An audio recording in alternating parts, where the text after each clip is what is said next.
So I got up a little earlier today and read through Wikipedia. Our congressman is just around the corner. He's from Irondequoit. He went to Eastridge High, BA at Geneseo in 1986. He's entered politics a few years later and has been in Congress since 2018 when Louis Slaughter died. We have many people to thank for Joe's appearance today. Most of all, Gail and Nancy. Believe it or not, everything goes back to Gail and Nancy. She dropped a line to Gail, so prompted Nancy to drop a line to Elena. And next thing you know, we had a forum that was going to be arranged for this fall. Congressman Morelli has two committees that he belongs to, one on the Committee on House Administration and then one on Appropriations, which is a huge committee of 61 members that sometimes talk to each other and sometimes maybe not, I guess. But here we are at downtown again, and we have many things that we understand it is a period of disorder.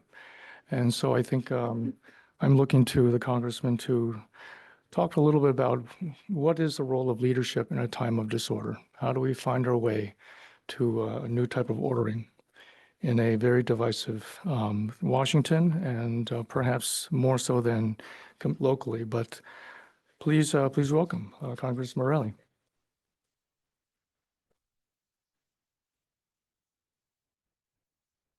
Good morning. Thank you, Dr. Lee, for that introduction. I should say, I always feel a little strange about when people talk about my collegiate career. So people would say, you look older than someone who should have graduated from college in 1986. Truth is, I started college in 1975 as a freshman at Geneseo. And what I found, you know, I loved social studies, but what I found when I got to Geneseo that I did far too much social and not nearly enough studies. So I kicked around for a while. I think I dropped out of school perhaps 4 times, somewhere in that neighborhood. And I remember my mother saying to me, I can't believe you're not going to graduate from college. And it never occurred to me that I wouldn't graduate from college, even though I kept dropping out and I seemed resistant to the whole thing. And so I finally did go back after I finished. I think when I was finished, I'd already been an elected official. I was married. My daughter, Lauren, had been born. And then Lauren, who unfortunately lost to cancer 8 years ago, but she went to Geneseo, as did her, my oldest boy, Joseph, went to Geneseo. And I remember Lauren finished Geneseo in 3.5 years. And she was giving me the business one day about the fact that it had taken me more than 3 times the amount of, and I said, Lauren, a lot of people go to college for 10 years. She said, yeah, Dad, they're called doctors. So, which I was definitely not, but anyway. And then years later, just that this has nothing to do with the story, but I find it interesting. Some of my buddies from school that I stay in touch with, the president of the college, who I worked closely with when I was in the state legislature, he said to me one day, you know, Joe, you're really the class of 79. I said, well, yeah, had I stayed in school and finished in 4 years. He said, yeah, but when people in the publications, when we write about you, and it says class of 86, people who went to school at that time wouldn't really know you were going part-time. So I'm going to change it to be class of 79 whenever your name appears in our, I said, well, I don't know, is that like, I don't know, ethical? He said, I'm the president of the college, first of all, and I can make that decision. And secondly, it's not like, you know, it's just to sort of orient people to where you are. So, of course, they do that, and it says class of 79 the next time my thing appears. And I immediately get calls from my friends, you did not graduate in 1979. Like, I know. So anyway, all that because David mentioned that I went to school at Geneseo. But I'm really, really delighted to be with all of you this morning. Good morning. And appreciate the conversation about what we're seeing in our country and in our community, although I'm really grateful for a lot of what's happening in Rochester. And I am the top cheerleader for Rochester wherever I go. I think it's an extraordinary community. But it's clear what's happening in Washington is having a dramatic impact on what happens to all of us, obviously. And in this community, people are struggling, and they're concerned. And I think much of what attracted me really to come and spend time with you is because we need to talk about how our faith calls us to respond to the times we're in.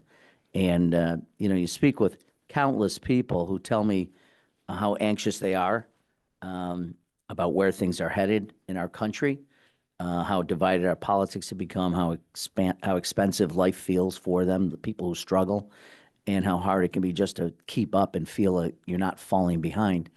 And I often say to people, the first thing I do in the morning before I head to the gym and see Jim here walking the dog is I open up the New York Times app. Sorry, I don't read the actual physical newspapers anymore, but and go through, read all the headlines.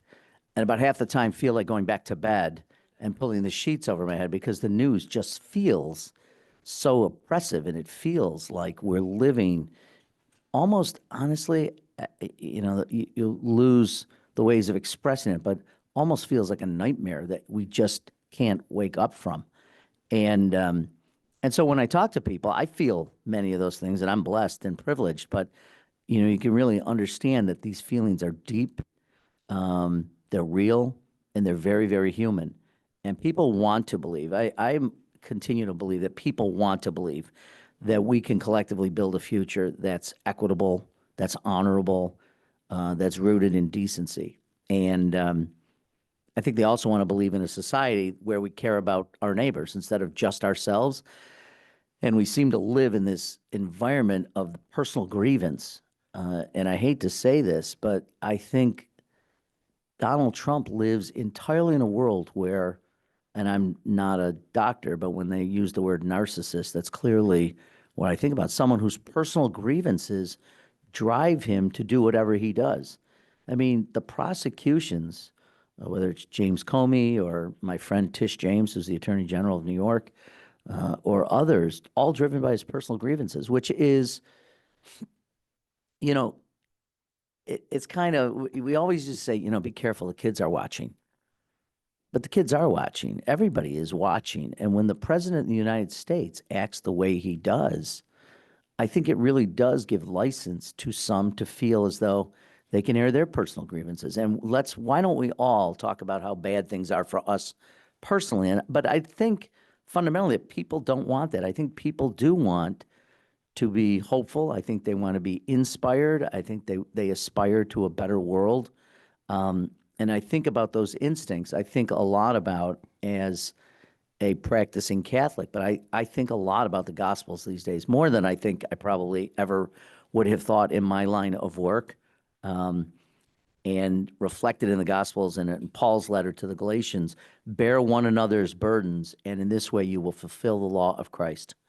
So you don't have to be a Christian, whether it's Judaism or Hinduism or Muslims, all have traditions, faith traditions, which teach them to care about their neighbors. And we use the phrase faith in action. And in my view, faith in action isn't going to Sunday services exclusively.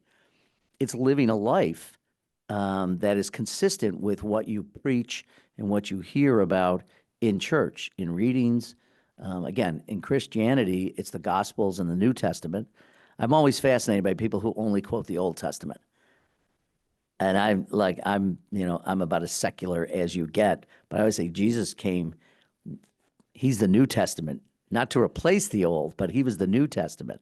When he was asked about the 10 Commandments, trying to be tripped up by the Pharisees, and was asked which of the 10, because they loved to play these games with him.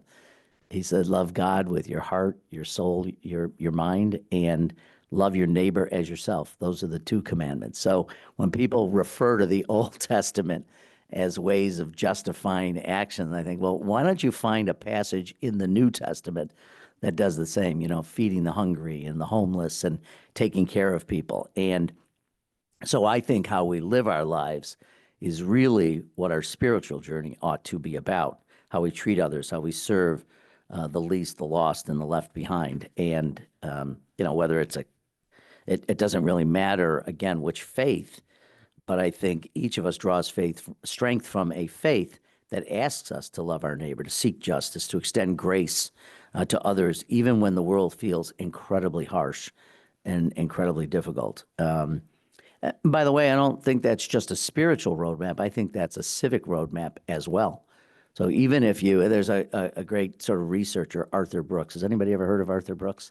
So Arthur Brooks, I met him. We had one of the few really nice things about being in Congress is we get to meet extraordinary people. So we do this series occasionally at the Library of Congress and the Committee on House Administration, which Dr. Lee referenced. I have oversight over the Library of Congress. I have oversight over the Capitol Police and member security. I have oversight over the Smithsonian's. But they bring together these authors, and Arthur Brooks is a researcher at Harvard, and he researches happiness, and which is really, I thought, well, this is going to be fascinating. And he co-wrote a book with Oprah Winfrey. And I'm awful because I always cite books that I love to read, but I can never remember the title of books. So Arthur Brooks, I know, is the author. Yeah, exactly. Yeah, like I'd be describing the color of the book. It's got a face on it, and it's got widgets. And anyway, I think it's something like leading your best life or leading the life you want to live. I apologize. So, but look him up, Arthur Brooks, great. So he writes this book with Oprah Winfrey on the things that are important to really bring happiness in your life. And what he said is there's 4 things. And by the way, I expected this kind of really sort of progressive, kind of, leftist kind of guy. He's ready about happiness, and he researches it at Harvard. Turns out he's not. He's kind of a right winger in some way, and he's with Oprah. So it's like, what the heck could this be about? So I read the book, but it is really a basic boiled down to 4 things, and I thought this is really important. One is friends. Having friends, having a lot of friends in your life, people that you care about, people that care about you, family, whatever your family looks like, having family, faith. And he said it doesn't necessarily have to be a faith in God, but faith in something more important than you, bigger than you. It could be humanity. You could be whatever. And then the last thing, I expected another F because, family, faith, I thought, well, purpose. Okay, so the 3 Fs and a P.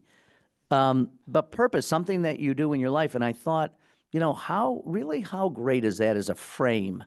And I'm boiling down a really good book to, 4 key things. But that's really, in my mind, in our purpose here, first of all, thinking about more than ourselves again, and then having a purpose. And a purpose-driven life doesn't mean, that you have to change everything in the world, but you should be working on changing some parts of it, right? Thinking about how do we all contribute? How do we make something out of this life? And seeking justice, fairness in our laws, compassion in our policies. That's what drives me. That's my purpose. And I often say to people, too, that this is what we do collectively as a nation is really about all of us. It's not about it's not about those who are powerful. It's about all of us collectively. 340 million Americans come together, and in a civil world and in a democracy, the most important title isn't president. It's not congressman. It's citizen. And I call on people to just engage, whether you're engaging with your food cupboard or whether you're engaging in any kind of local community thing, or whether or not you're part of a national association that's trying to change that. But I think this is important. And I'll just say this, that I think as we're trying to figure out our way through this, and I'd be curious and really want to hear what you have to say and what questions you have, but we need to think about how to get back to purpose-filled lives. And we need to understand, my father didn't finish 11th grade. He was a pipe fitter and grew up in Utica, New York, he and my mom. And then we moved here to Rochester when I was about 4. And my father was an extraordinary individual, and was beloved. He was everyone's favorite coach, and he was active in our church, but he never really preached to me about anything. He would never really say, he just lived a life, and it was up to my sister, my brothers, and I think to model that. But the one lesson he did say, which he must have said to me, honestly, 1,000 times. It sounds like a lot, but he lived a long life, and so a couple times a year, so it's maybe 1,000 times. Was as old as the golden rule. He'd say, this is the best way to live your life. Treat people the way you'd like to be treated. If we all did that, think about what an amazing world this would be. And I really want to, if I ever meet the president, which I'm not anxious to do, honestly, I kind of avoid it. But I'd love to be able to say, treat people the way you want to be treated, Mr. President. If every president should do that. I mean, this is an unusual time, and I'm getting off my my comments just in this regard. In this moment, with all the cruelty, and sometimes I think cruelty is the point, I guess. I just find it remarkable. I said this to Dr. Lee, that I was at Food Link a couple days ago with the mayor and the county executive and Julia Tedesco, who runs, actually Julia was in there, Mitch Gruber, who's on city council and works there. So we were talking about the SNAP benefits. And I said, what's remarkable about this, if you go back in American history, we've had some scoundrels who are president. But I think at their core, every one of them, Democrats, Republicans, Federalists, Whigs, doesn't matter. They understood their responsibility as shepherds of the flock to care for the people. And usually when you'd go through a government shutdown, you'd see presidents saying, well, I'm going to use emergency powers to spend money here and try to avoid the shutdown, not to use it as leverage to hurt people. I mean, this is an extraordinary moment where the president of the United States is trying to inflict more and more pain. And I think for all of us, and I hope Tuesday was the beginning of that, I think it was kind of a national, hey, I don't know if you're paying attention there, Mr. President. This is not the way we want America to be. This is not the America we love. And when I saw Speaker Johnson, I'll just saying, well, this was to be expected. It was all in blue states. Last time I checked, Mississippi isn't all that blue. We won statewide races in Mississippi and in Georgia and in Virginia. And by the way, I don't think, as a proud Democrat, I don't think it was because people were suddenly saying, oh, we like the Democrats better. I don't think they like any of us right now, understandably. But what they were saying is, what you're doing is the antithesis of what we believe America to be. And I hope that both sides learn lessons. I hope the Republicans learn that what Donald Trump's view and vision of America is not what Americans want.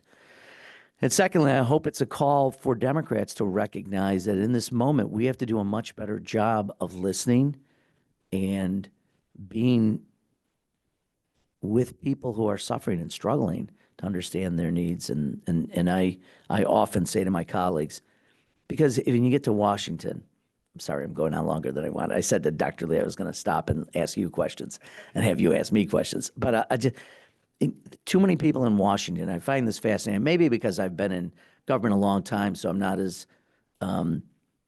impressed with the trappings of it. Too many people come to Washington to be celebrities. It's become performance art. And I think if you want to be a performer, and I love entertainment, I love, going to shows and things like that. But if you want to be an entertainer or celebrity, learn how to sing and dance or play the piano. Don't come to Washington. Please don't do this. There are serious, serious problems that are hard to solve. If they were easy, we would have done it already, but they're not. And what we need is people working collaboratively, thinking deeply about the consequences of our actions, both intended and unintended, and be reminded that, again, our spiritual life doesn't start at Sunday services. It extends to every facet of our life. And I hope as a society, as a people, we can exhibit more of that in the days, months, and years ahead. So it's really a privilege to be with all of you, and I'd love to know what's on your mind. I suspect a few things. So thank you. Thank you. And I think they have microphones set up somewhere. Yes, Yeah. the power of the already. Oh, look microphone. at that. Yes. Thank you. Congressman Morelli, do you think it's possible that this president is delusional? Because I've heard that he's putting his people on army bases as if, he's expecting a coup. I think there's three things Donald Trump never asks in the White House, in the Oval Office with advisors sitting around. I don't think he asks these three questions. Is this constitutional, what we're talking about? I don't think he asks, is this legal, what we're talking about? And I think the last thing he doesn't ask is this moral and ethical, what we're doing? I really truly believe Donald Trump is guided exclusively by his feelings, and he has the emotional maturity. I'd say, I don't want to insult 10-year-olds, but of a 10-year-old boy. I mean, 10-year-old boys or 5-year-old boys are really simple. Women are much more complicated. Boys really want the same things their whole lives. Toys, just keep us, feed us. That's kind of what he is. Give him his cheeseburgers and glorify him. And, the world leaders all know all you have to do to get along with Donald Trump is just flatter him. Roll out the red carpet.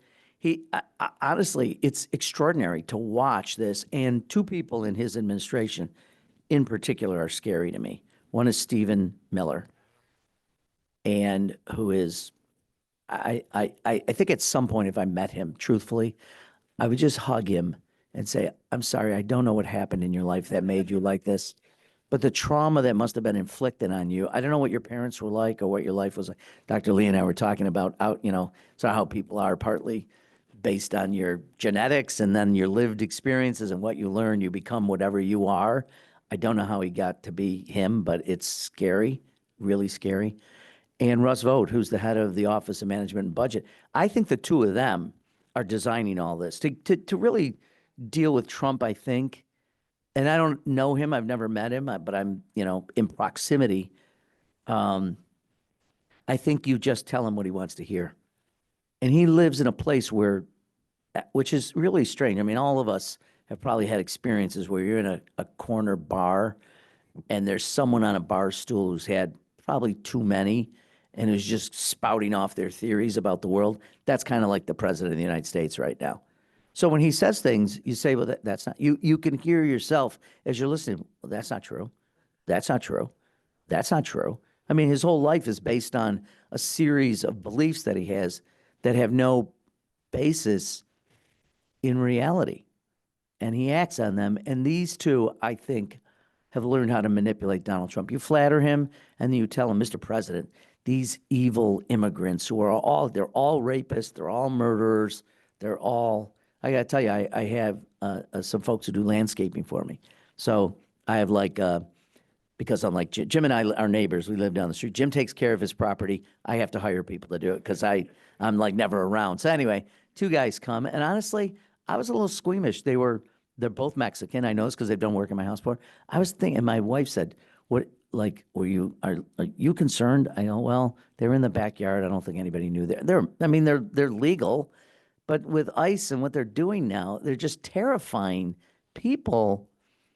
I often say to people, and this you'll find extraordinary, I'm sure, the Morelli family was not on the Mayflower. I know this is going to surprise you.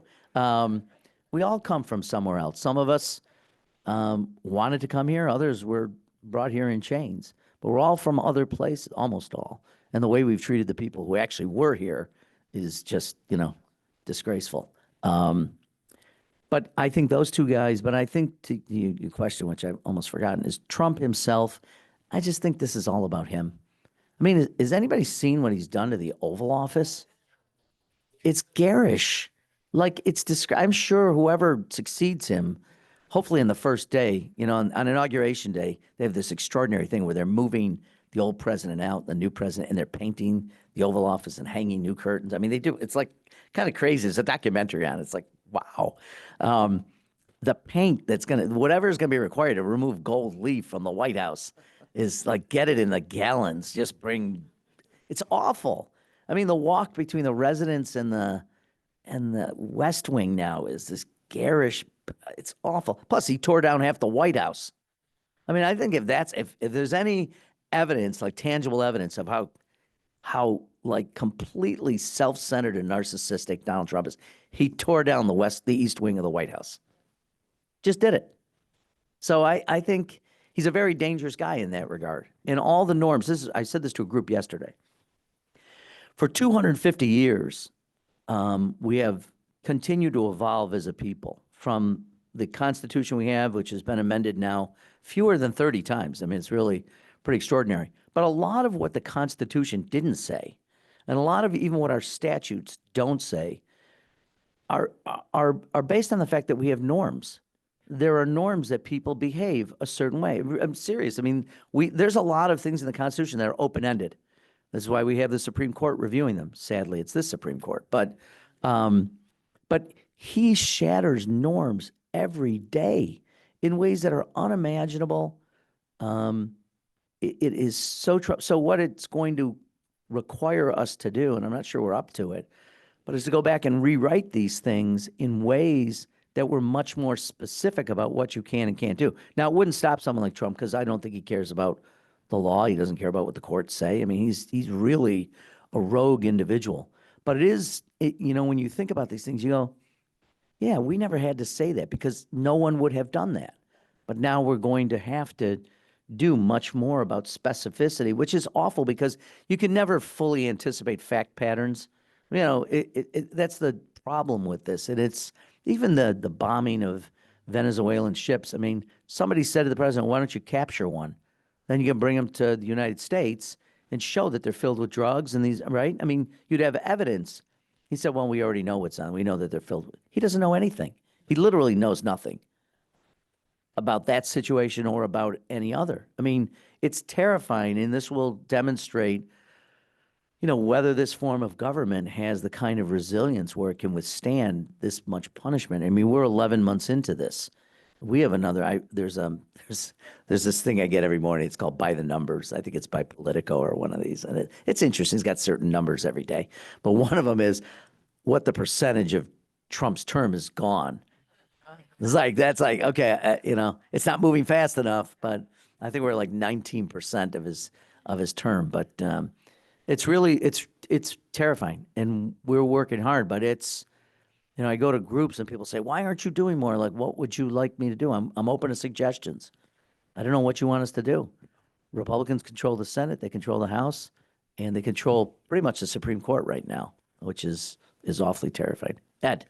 One of the things that we don't get here locally is what kind of conversations go on in Congress with this situation. We see the public fray, the back and forth, but defending the positions. But is it a positive environment? How would you describe it? Does that answer your question? It's a great question. You always want to be careful when for the first 5 years I was in Congress, I referred to them. And then finally my staff said, you've been here 5 years. I think it's we. You have to say we when you're talking about we. I'm like, I want to say they because I find a lot of it so frustrating. Now, the relationships with people will say to me, oh, you'll always have friends on the other side of the aisle. Partly because I remember what my father used to say. So I don't treat them like they're enemies. They're fellow Americans. They just have different beliefs than I do. But actually, I think ultimately most Americans, and I want to say most now because I used to say all, but that's clearly not the case. But I think we all want the same things. We want to make sure we have decent jobs and careers or interests that inspire us, that engage us. We want to have the best for our children, good education. We want them to live healthy and grow old. We want to take care of elderly family members. We all kind of want the same things, but we do have different ways. I think we come from different places around what human dynamics are and what we think human beings will respond. So, we have differences, but we want the same things. So I start from there, and I do have a lot of friendships on the other side. I'm very frustrated right now because I think a lot of well-meaning Republicans, and there are many, are so frightened and terrified in this moment, and they need to speak up, and they're afraid to because the other thing Donald Trump is, he is unique. There has never been in the modern era, and I think it's fair to say throughout American history, any president who could go into your community if you're in their party and say about a long-term incumbent, this person, Ed Safer, I know you voted for him for 20 times, but he's not with me. You need to vote for this person. That person needs to get removed from, and his base will do it. So they're cowering because they say the wrong thing they're going to get a primary election that Donald Trump has endorsed their opponent, which probably means the end of their career. And so I pray, and I say this to them privately, hey, think about what you're doing. There will be another president whose name is not Donald Trump, and it could even be a Democrat. So when you take all the power away from the Congress, when you decide the power of the purse no longer is what it says in the Constitution, you're going to have to live with the consequences. Good luck with that.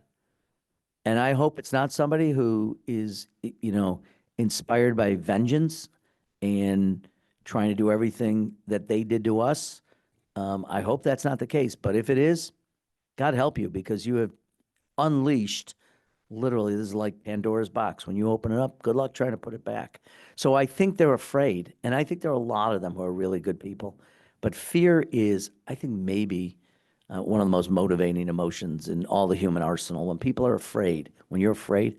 Now, you'd think losing your job, is that the worst thing in the world? I mean, to stand up for American values. But, easy for me to say, I guess. I don't have to make that decision. I'm pretty clear about what I feel about him and what he's doing. But I think it's harder for them. So It's feeling to me like all of Congress is afraid, not just the Republicans. I'm thinking about the unanimous vote to honor Charlie Kirk. it was not unanimous. No, it wasn't. In the House? No, Yeah. it was not unanimous. There was I've probably, looked at several sources and that's what it says. So I'm thinking the congressional record needs. no, well, I was something. there. Well, I don't know what you mean. There was a unanimous, we stood in silence to pray for him. Right. Is that- But how about Tim Scott's resolution to have a day? That was in the honor- Senate. Yeah, so, Oh, okay, never yeah. mind. Okay. No. But, okay, In fairness, Yeah. I'm happy to talk about it because I voted for the resolution. So that's what you're getting at. okay. Yeah. And why not a resolution for the Minnesota representative who was assassinated? Actually, I think we did do a resolution for the Minnesota representatives. I think. I'm pretty sure. Yeah, we can't get here's what I say to people. It's like, I understand people's frustrations, a frustration I share. We don't get to decide which resolutions get to the floor of the House. True. The Republicans do. So we would have, and so the Tim Scott resolution in the Senate passed by what's called UC, unanimous consent. They didn't have a debate. They didn't even have a vote. It was unanimous. Okay. If that resolution had come to the House, that would have been done by unanimous consent as well, because it was very thoughtful. It was very balanced. But the Republicans in the House, this is how they operate. They basically put a resolution on the floor, which calls out political violence and calls for civility in public life Yes. and all the things that I believe in. And they also said, and Charlie Kirk was a good guy, which I don't, I mean, I think was a everybody's human being. complicated. Everybody's complicated, but he said some awful, horrific things. And so then you're left, and I say to people, like, I don't get to say when I vote, I'll vote half of my vote for the resolution, half against, right? I don't get to Okay. prorate it. Okay. So, That's helpful. Thank you. yeah, so I made the decision to vote for it because the underlying, be it resolved that, we call on the sense of Congress that people should be not engaged in political violence and rhetoric that's harmful. So I voted for it, but had we been in charge, the resolution would not have been anything like that. Okay. So you only get a yes, no vote. You don't get to, you know what I mean? All right. Thank you. That's the challenge in that. Excuse me, just one addition to that. Yeah.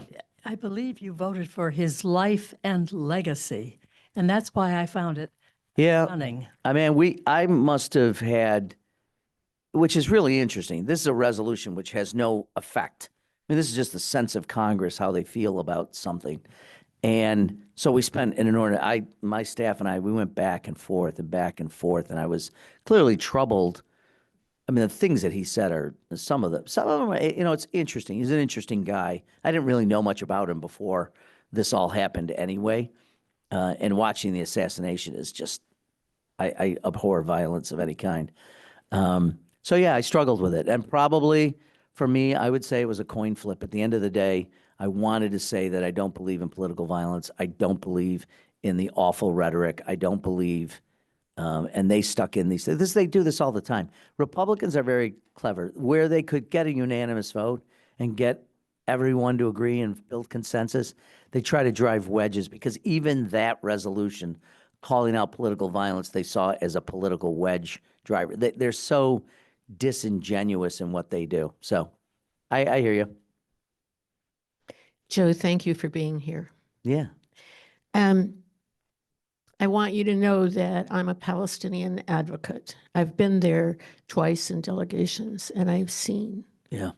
the destruction. I've seen it. Well, I haven't been in Gaza, so I haven't seen that except in the news. Yeah. But I am appalled that you would continue to vote for the United States sending weapons to Israel.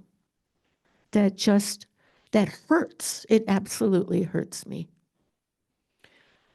You know, these are, well, first of all, I appreciate that. I have been to Palestine. I've met with President Abbas of the Palestinian Authority.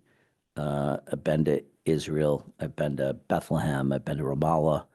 I haven't been there in the last few years, frankly, because just conditions have been so awful there. You know, I think these are very difficult. First of all, I believe that the long-term interests of the United States and stability and peace in the world and in that region will require a two-state solution. Palestinians need their homeland. I strongly support that. I oppose the Prime Minister's views and the Israeli government's views that the Palestinians should not have a homeland. They must. And it has to be, and they have to have sovereignty, and they have to have self-determination. So I reject the notion that they can't ever have a homeland. They need to. And you'll not get stability in the region until that happens, number one. Number two, I see this, and look, any devastation, whether it's happening in Gaza, whether it's happening in the West Bank, whether it's happening in southern Sudan, whether it's happening in Ukraine, any of this means that innocents more than combatants will get hurt and get killed. And that's true all around the world. It is, you know, that's what America's role in the world is supposed to be, to stop that. So I'm obviously very, very, very troubled by the loss of life in Gaza. I also know that this is a bigger, when you stand back in terms of the geopolitics, which is my responsibility, is to recognize the role that Iran has played in arming Hamas, in arming Hezbollah, the Houthis, and their malign influence in the world has been incredibly destructive in that region. And so supporting the Israelis has meant supporting what's really the only democracy in the region. They haven't had elections in Gaza. They don't have elections in Palestine. And I think Hamas, and I know we're going to disagree on this, I think Hamas uses Palestinians as shields for their malign activities. What I do pray for is that this ceasefire takes hold. I would strongly support a multinational force led primarily by the Arab nations in Gaza as peacekeeping, with the clearly the support of the American government, because we're going to have to be there to help continue to safeguard the interests of peace in the region. And we're going to continue to work on this. But look, this is not easy, I think, for any of us. And I support, however, because I think Iran in particular is interested not only in the destruction of Israel, but in the destruction of America. So we've got to find a better way to engage. Now they're back on their heels, but it's a very, very troubling part of the world. And I do not support, I love when people, and I don't love this, I shouldn't say that, I shouldn't be. But when people say, well, he's a big Netanyahu supporter, I detest Netanyahu. He's actually more dangerous in some ways than Donald Trump. He's got a smaller footprint than Donald Trump, but he's much smarter. And what he does and what Hamas do, they're basically, they both Hamas and Netanyahu benefit when there's conflict, because they play off of each other. that's how and he hangs on to power that way. What I do hope is that stability in the region will ultimately trigger an election in Israel that will have him leaving the stage, hopefully permanently.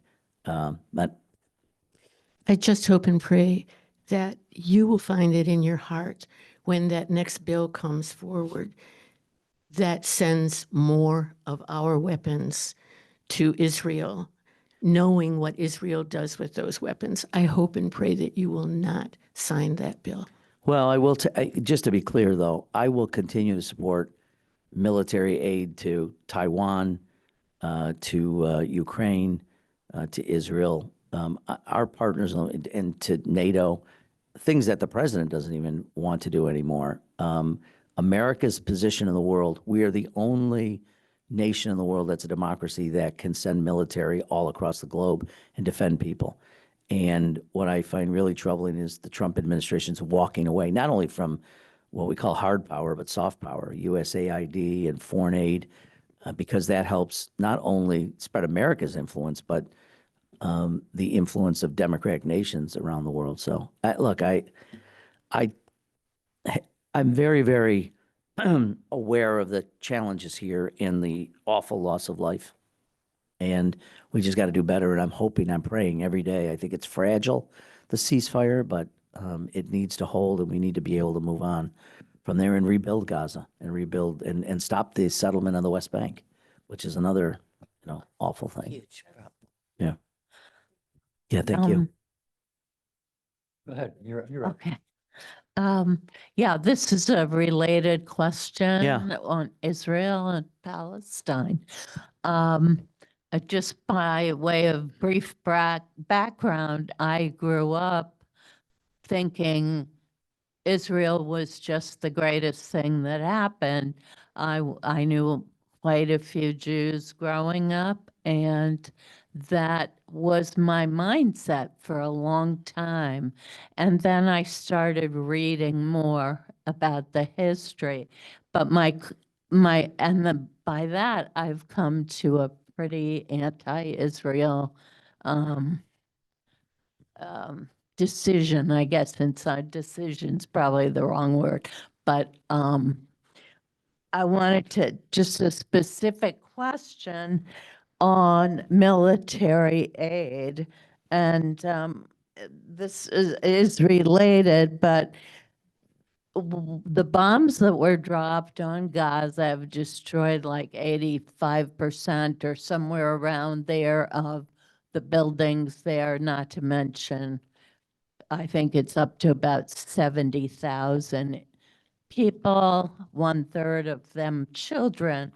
And there was a specific vote to cut $500 million from our aid to Israel, military aid. And you voted for that. I voted. Sorry, against Yeah. that. Yes, Yeah. against Yeah. that. Yeah. Yes.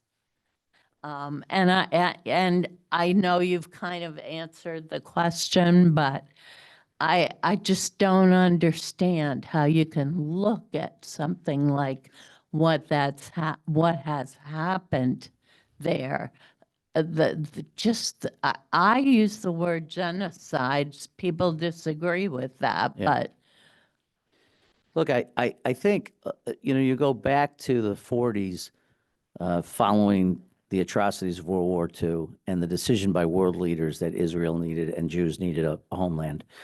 So, unfortunately, and much of the Middle East map is not go back to antiquity. Some of these countries, Lebanon didn't exist, Syria did, Jordan goes back to biblical times, but many of them were just the partition drawn up by the British Empire that just created countries that didn't exist.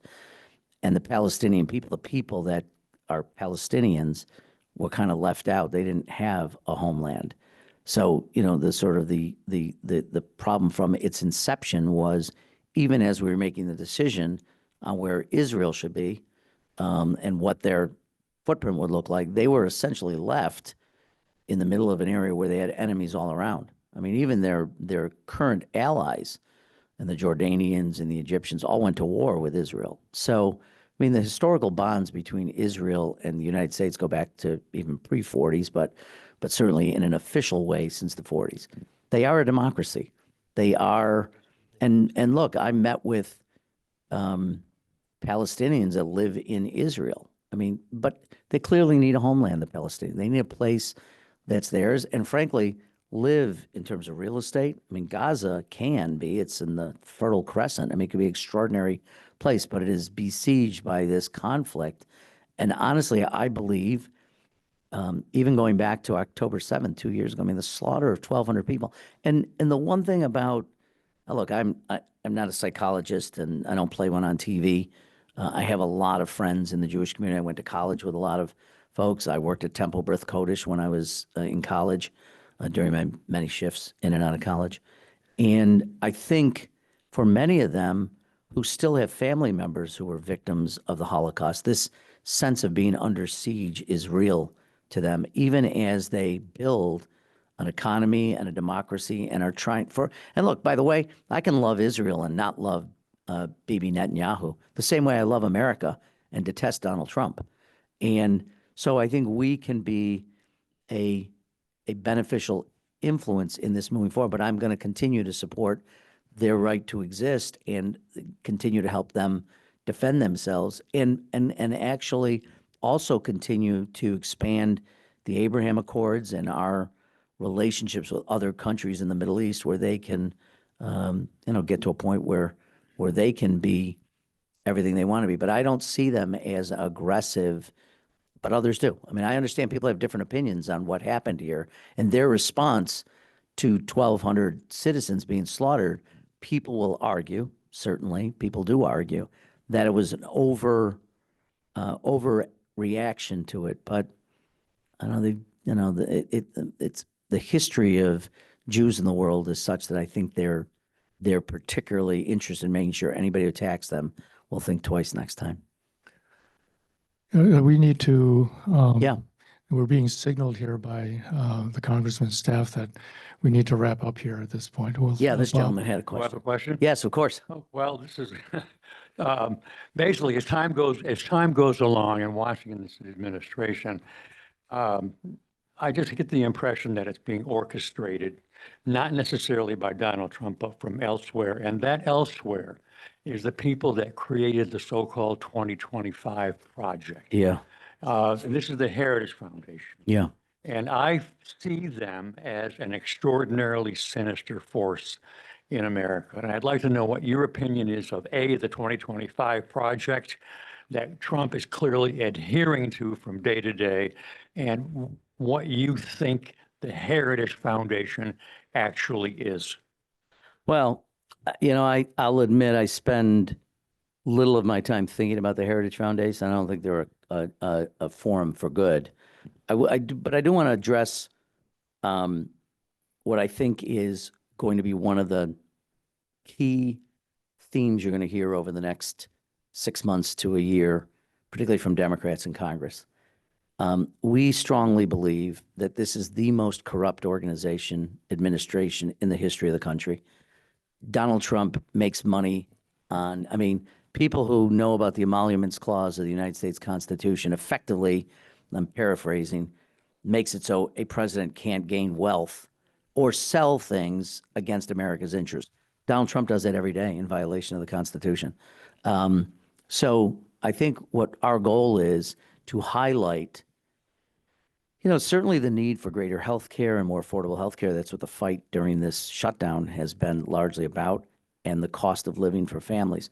But the overarching thing we believe in is to reform the government and let Americans know about the corruption that's gone on. And one of the things that Hakeem Jeffries, who's the Democratic leader, has asked me to lead is to build the anti-corruption agenda that we're going to talk about next year.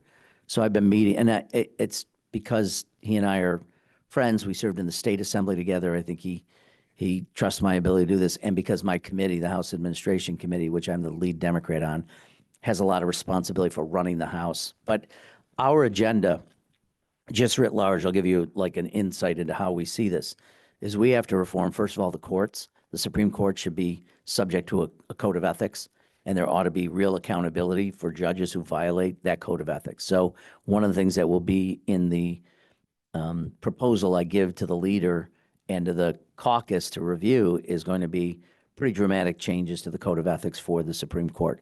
Second thing we're going to do is we're going to go into this emoluments clause and put some teeth into it, and make it impossible for the president to engage in cryptocurrency, where he's selling worthless memes and making literally billions with a B, billions of dollars, he and his family. It's like a crime organization in some ways. I mean, these are protection rackets that he set up around the world. I don't know what he gets or what he gave away to get a jet from Qatar that he can use when he leaves the presidency. You know, and I'm short on time, but I'll just say this. So I'm watching a U.S. senator in an interview, I think on CNN, and he's talking about the jet from Qatar. And he said, I don't know what the big deal is. You should go back in history. This is like getting the Statue of Liberty. I'm not a historian, but I know this. Grover Cleveland, who was the president at the time, the people of France gave to the people of the United States this magnificent gift of the Statue of Liberty. Grover Cleveland didn't take it home with him, number one. And number two, I wanted to send a note to the senator. You should go back and look at this. Even the Statue of Liberty, which was a gift from one nation to another, both houses of Congress passed resolutions accepting the gift. The president didn't ask for, as he is required under the Constitution, to ask for Congress to approve of gifts so it doesn't violate the emoluments clause. So we're going to do that. The other thing that I'm going to do, and this is harder for my colleagues, but I say to them, we're not going to reform the court and reform the executive branch and not stop stock trading by individual members of Congress. I mean, you can't do, you know, what the real problem in America right now is, in my view, my humble view, is the reason people are angry and are attracted to someone like Donald Trump or attracted to whatever you hear that's sort of extreme is because people have lost faith in their government, that they do all the things they're supposed to do and that it doesn't turn out the way they were promised it would turn out. It's really about trust and faith and being able to say, how do I trust? Why is it I send good people to Washington and they turn into be self-dealing people who get rich? And so I say to my colleagues that we have to break through. Somehow we have to restructure this. So the other things that I'm almost certain you will see, and this is what I'm going to propose, is going to be an end to Citizens United. Corporations are not people. They don't give unlimited money to political campaigns. We should have public financing. We should get rid of dark money in campaigns. Elon Musk gave $280 million that was disclosed. Who knows what he gave that wasn't disclosed? I mean, it's unconscionable. And finally, we need to end preclusive and conclusive acts being immune by the president. Donald Trump versus the United States. The Supreme Court made an awful, awful error and mistake. So we're going to have to change the Constitution that says just because it's an official act doesn't automatically grant you immunity. The president should have immunity for certain things. I mean, we can't, be investigating everything the president does, but you shouldn't have immunity just because you say it's an official act. Because honestly, somebody gives me, I'm the president of the United States, somebody gives me $1 million to write a pardon for someone, that's a preclusive and conclusive act of the presidency. It's written right in the Constitution, the president shall issue. So the Supreme Court says you may not investigate the president when he does preclusive and conclusive acts, nor may Congress provide oversight. So we have to change. If Americans are going to start to believe again and have faith in their government, you have to have a lot of the reforms and get rid of the corruption and let people believe once again that their government's looking out for them instead of looking out for themselves. So anyway, you'll hear more about that, and I'm privileged to be asked to be the sort of the architect of how that turns out. You'll hear more about this next year as we try to work our way back into the good graces of the American public. So anyway, you've been wonderful. Thank you for the invitation. Doctor, thank you. We live in interesting times, after all. Yeah, we just want to share that our Windsor Wade is going to be coming to talk to us next Sunday. And as you know, he's now on the well, you may not know, but he is on the National Board of Veterans for Peace now. So he's an amazing man, and he's going to be our speaker next Sunday.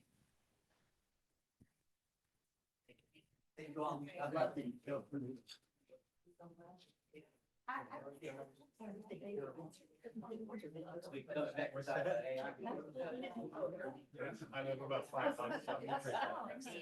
This house is a good house, but as far as my daughter. I'm pretty sure Windsor is the 23rd. I wanted to say. How many years ago? I hope I'll be there. Actually, it drops. I was thinking. Washington.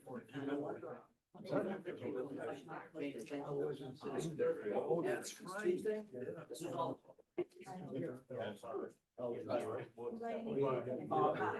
Meaning I'm fair.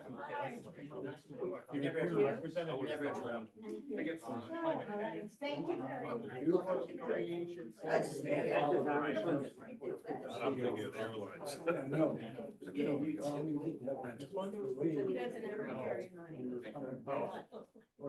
Oh.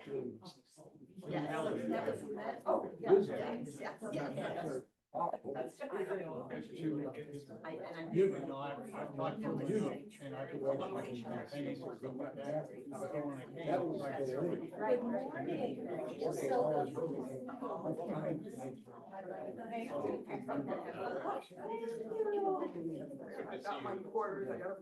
Interesting country.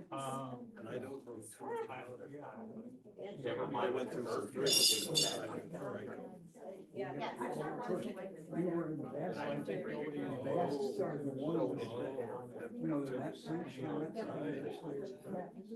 Yes. Thank you.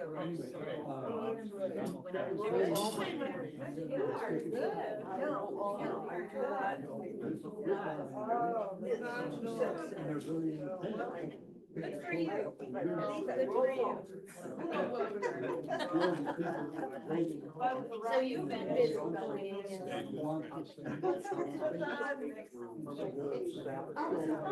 Scotland's got the same.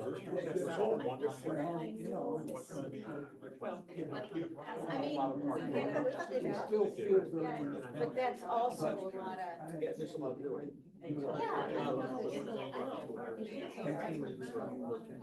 I hope you guys dinner. Also like. Oh, yeah, that's. It's great.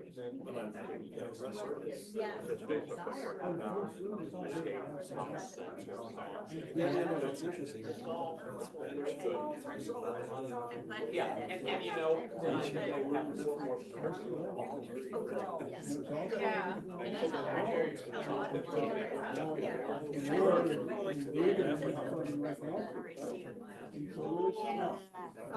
Yeah, we're the salmon. Yes, we are. We are totally a salmon table. All of that. This country. We're starting to.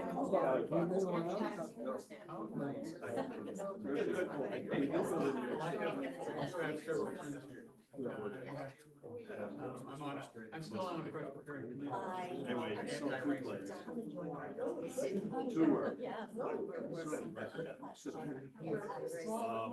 one was. Ridge Road.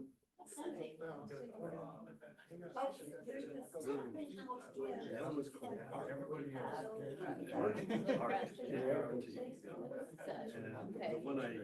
The one I would.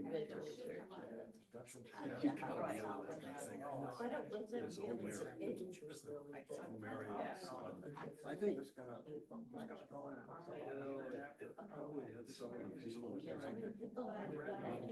But it's.